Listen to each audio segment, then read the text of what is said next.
Hello everyone. তো আজকে সকাল সকাল দোকানে পৌঁছেই দেখি একটা কাস্টমার এসে গেছে যার রুটির দরকার ছিল, অ্যান্ড সে সাথে গ্রেভিও চাইছিল। তো সেটাই কথা বলছিলাম যে কী গ্রেভি নেবেন না নেবেন।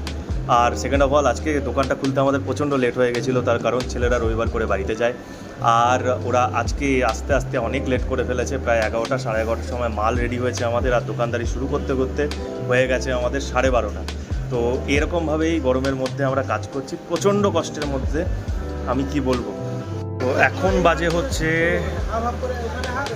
দুপুর 3:30, অ্যান্ড আমরা জাস্ট খেয়ে দিয়ে উঠলাম।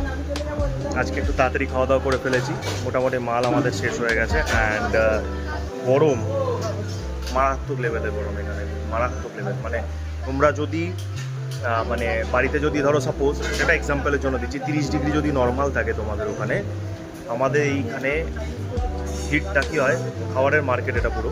আর এখানে প্রত্যেকটা দোকানে স্টোভ চলছে, কিছু রান্না হচ্ছে। তো এখানে টেম্পারেচার কিছু না কিছু 4 ডিগ্রি, আমি নিজে বলছি, কিছু না হলে 4 ডিগ্রি ডিফারেন্স থাকে, 4 ডিগ্রি উপরে, বুঝতে পারছো।